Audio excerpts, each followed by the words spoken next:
Thank you very much for giving us your time. So we just have a couple of questions that we wanted to ask you. So the first one is, in your opinion, what is the greatest challenge facing humanitarian workers today? And what should be done to improve humanitarian access to victims and security for aid workers? Well, I think one of the biggest challenges today is security, because the environment under which humanitarian workers have to, work has changed a lot.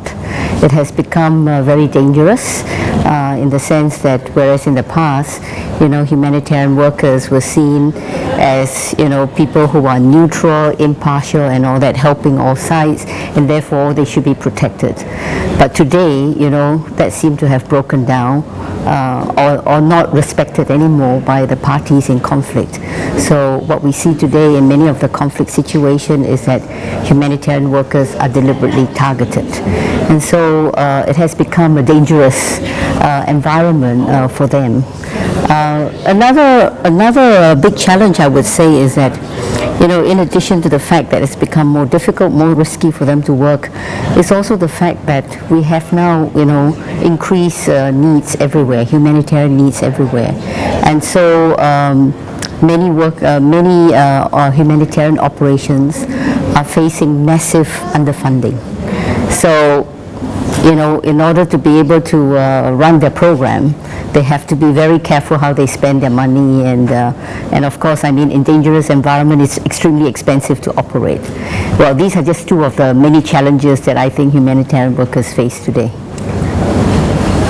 Secondly, what are the most important positive changes you see within the humanitarian system over the past decade? Over the past decade? Well, I think first of all, there has been an increase in the number of humanitarian actors on the ground. I remember when I first started working in 1980, the overall humanitarian capacity was not always there.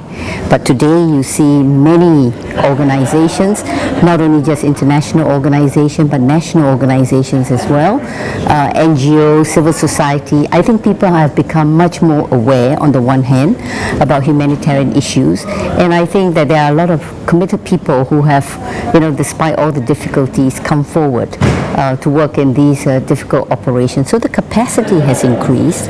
I think that they have all also become very much aware of the kind of challenges that there are in the operating environment. So they're all better prepared, so to speak. In the past, it used to take organization a long time before they can hit the ground. When you have an emergency, you have to be there very quickly. But today, I think most UN organization, international organization, NGO, local NGO, they all have a sense of how to operate in an emergency environment. So they all have things like standby arrangements, how do they, get themselves to the theater of operation as quickly as possible. So I would say that overall, the capacity has increased. The quality of the work probably has increased as well.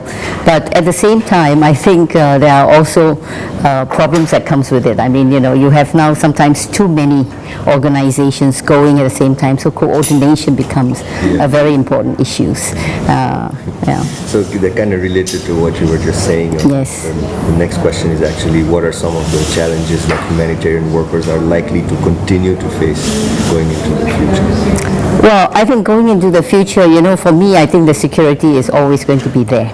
And so they need to, kind of know how to operate under dangerous environment. I think that the fact that there's a need for coordination and to ensure that with very limited resources that organizations do not duplicate. So coordination will continue to be a big challenge, but I would say that increasingly I think we need to look at national organizations, because these are organizations that are surplus. They can react very quickly. They know the local environment much better. And so I think there needs to be a very good complement between international organizations and local organizations. And I think that would help to improve the overall, delivery of humanitarian assistance. Yes. And last question, in your 34 years at UNHCR, how effectively do you think has the UN system adapted to the changing circumstances?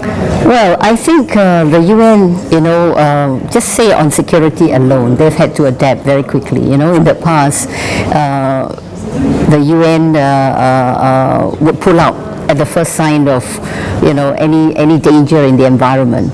Now that has changed. We cannot just pull out anymore because then we are abandoning the people that we are there to take care of. So it has now developed, a very elaborate and I would say sophisticated system of managing security. So this comes, of course, with a lot of costs. We now operate, with almost like the military.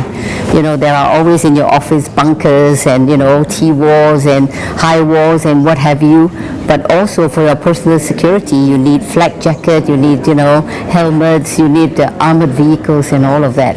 So it's almost like you're operating like in the military. You need to know how to get out of a hostage situation. What do you do when you're kidnapped? How do you recognize, signs that there might be danger in the environment?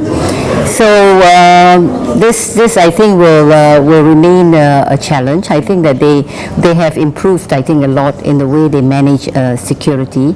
I would say that what also needs to improve really is this area of coordination. Yeah.